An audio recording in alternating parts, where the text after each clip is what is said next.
كنت متعرف عليك؟ أنا محمد حمدي، المنسق العام للحملة بالفيوم. طب احنا مش عارفين حملة ايه الأول؟ ديت حملة أصدقاء دعم مدينة زويل بالفيوم. الحملة ديت بدأ شغلها من شهر تقريبا، نزلنا بكام نشاط هنا بندعم النهضة العلمية اللي بادئة في مصر حاليا، وبندعم مدينة زويل. تاني حاجة بنندد باللي حصل من اقتحام لمدينة زويل من طلاب جامعة النيل في الفترة في الكام يوم اللي فاتوا دول، وبنحس شعب الفيوم على التبرع للمدينة. احنا شايفين ما شاء الله يعني أعمار متفاوتة، شباب وبنات، فالتجمع ده جه ازاي؟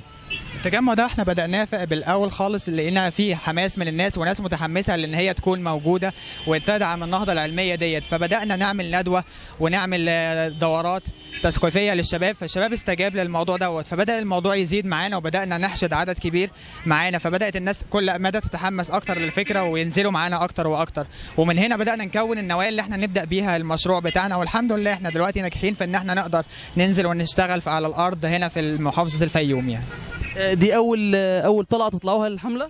ديت أول سلسلة بشرية نعملها، لكن عملنا قبل كده ندوات للحملة وتعريفية بمدينة زويل وأهمية المشروع العلمي دوت في مصر كلها، لكن ديت أول سلسلة بشرية تنظم في مدينة الفيوم.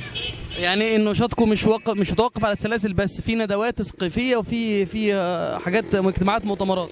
ده صحيح، ده احنا لينا أنشطة إن شاء الله كمان في بداية العام الدراسي الجديد في الجامعات وفي المدارس، هننزلها ونعمل توعية وتثقيف للشباب كلهم الموجودين في الاماكن ديت، وان شاء الله بنامل ان احنا بعد كده نمد شغلنا ان احنا نوصل مراكز الفيوم، ويكون معانا هناك ناس وبننزل في انشطه وبنعمل توعيه للشعب هناك، ونقدر احنا بعد كده نحل المشاكل الفيوم والمشاكل اللي موجوده فيها هنا، ان احنا نكون سبب في حلها، ان احنا نعرضها على الناس المسؤولين في مصر، او نقدر نوصل لها بحل بالتعاون مع المدينه والكلام ده كله. نامل ان احنا نوصل لدوت ان شاء الله. هل في تنسيق بينكم وبين مدينه زويل؟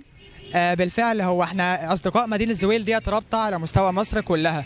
الرابطه ديت مدعومه من دكتور زويل شخصيا، بيدعمها وهو بيقف معاها بكل ما يملك، وبيدعمها من وقت للتاني بكل ما هم عايزينه من معدات او يقف جنبهم بالتوعيه او بالنصح، او لو احتاجوا مثلا اي حاجه الدكتور زويل مش بيتاخر عنهم، فاحنا تابعين للرابطه الرئيسيه اللي هي من مصر نفسها.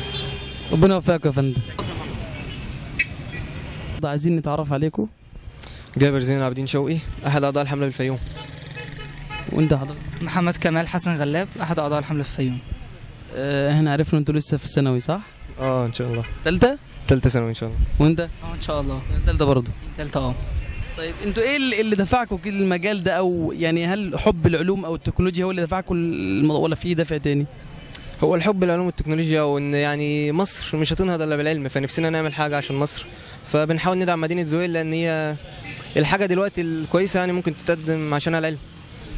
وحضرتك؟